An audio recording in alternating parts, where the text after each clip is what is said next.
Hello everybody, welcome to my latest video. Today we're going to be looking at the game Palia. Now this is a free-to-play game, and I'm going to struggle to tell you what type of game it is.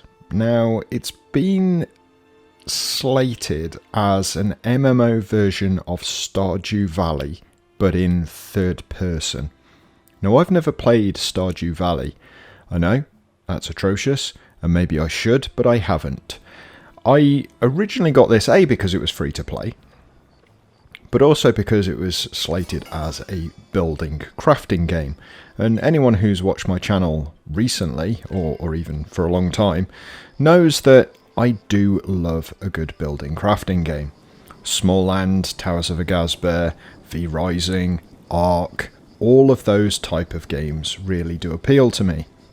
There is, however, one thing about those games, and that's a survival element to them. Now, in general, all of them have some type of combat.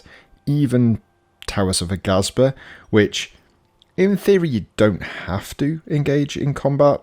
You can just build the world as you see fit, but you can't get a lot of things if you don't engage in combat. Same with Small Land. All of that type of game, there is some form of fighting.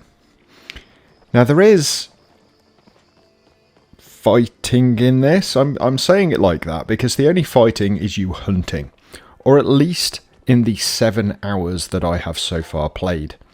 Now I have spent a considerable amount of time just trying to do quests, because I thought if I progress the quest lines, I will be able to unlock extra things. I did. Those extra things are decorations for my house. The house is another thing that's a little bit odd. Now, you get given a plot. Everyone has the same entrance to their plot, but they have a different instanced plot. So, very MMO in that sort of regard. The really weird thing about it is that you can build extra parts to your building, but you have to acquire writs. So you have to get permission from the people who own the town you're building in, which is just a little bit odd. Now, as you can see from on screen, there is a very large, very well stocked shop. Now that shop uses real money currency, which you buy from your allocated store, whether that be the Microsoft Store, PlayStation Store, Steam. I'm assuming it's going to be on other Epic Store, for instance. I don't know. But you can buy this currency. As with most games, the price of these items is utterly ridiculous. So 4,125 is probably the equivalent of £21. That's really expensive, especially for something that gives nothing but visual look to your character. Don't get me wrong, it's the same as things like First Descendant, Warframe, or any of those. I suppose the argument with Warframe is it does give you different abilities and different synergies, but here it is definitely just a cosmetic look. Now you do have storage, you can do different things with your house, so you can paint the walls. You do have a crop section that you can basically place wherever you want. So I've placed a single square down. You can make it as big or as small as you want to, in fairness, but I do find it can be quite a grind. So you not only have to water your flowers, and you can't just water the plot, you have to water each individual flower. You will run out of water in your watering can and you have to go and refill it.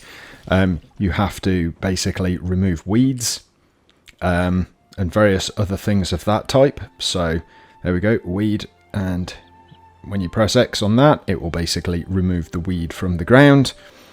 It's a bit cumbersome. Now, with these sorts of games, I usually do the obvious graphics, sound, and gameplay. This one's a little bit odd. So it's obviously designed to have very simplistic graphics. We're not going to a powerhouse game here, so if you're expecting absolutely amazing visuals, this is more on par with the original Switch type graphics. In fact, I'd go as far as to say they're probably a bit less than those.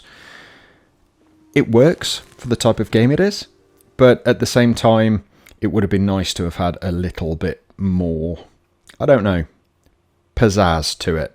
Better lighting effects, that sort of thing. I'm going to go back, however, to the gameplay. Because, let's face it, you can have an absolutely terrible looking game and still thoroughly enjoy it because of the gameplay. I would say certain aspects of this game really work. Certain ones don't. So I've skipped to a temple stroke ruins to investigate. Now, I'm running through with a bow. Absolutely pointless, because I've not found one single creature to fight other than the aforementioned hunting that I mentioned earlier. But I don't know, it's the best way to describe it is floaty. So you might see the character running forwards. I turn my character and he carries on kind of sliding forwards and then turns. It's not very responsive in the controls. And that in and of itself isn't necessarily a problem. But when you couple it to the fact there's not actually that much to do other than run around, pick some flowers, hunt some animals, mine some ore, plant some crops, build a house, rinse and repeat. That quite literally is, so far, in the, as I said, 7 hours I've played, that is literally all I have done. Now obviously there are these targets to meet, so on the right hand side of the screen you can see it says prove your generosity, for example. And they try to make this more of a community game by saying fulfill a player request. That's great. Player requests, I'll put my teeth in, player requests tend to be for relatively high level items because all of the lower level stuff is relatively easy to come by. So unless somebody is trying to help out a new player by requesting something that's ridiculously simple, you will really struggle to fulfill that. Now I managed to, because somebody did actually ask for something relatively straightforward, basically a bit of leather.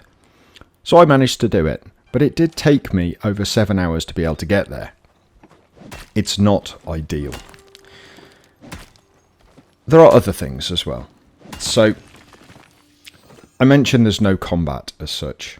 You can hunt, which gets you different pelts, horns, etc., all of which can be used to make items within the game. There's no, I've gone to an area and I'm being attacked by something. In fact, all of the creatures, even wolves, ones that look like wolves, have always run away from me when I've been running through an area. So that even the wolves don't fight back. And it does become a bit of a trudge just to try and get items to meet the requirements of proving your generosity. Fulfill 5 weekly villager item requests. You go, you speak to them, you ask them what they like, they tell you what they're after, and you have to go hunting the world for it. It's basically, if you take a normal MMO, you bolt on some building and some crafting, and remove all of the combat, that's in a sense what you've got. There's obviously a player base for it, but I for one just find it a little bit too empty. And on that very disappointing note, I'm going to leave it there. If you enjoyed the video, please make sure you click the like button, subscribe if you're new here, and as always, you all take care, and I'll see you for my next video very soon. Bye for now.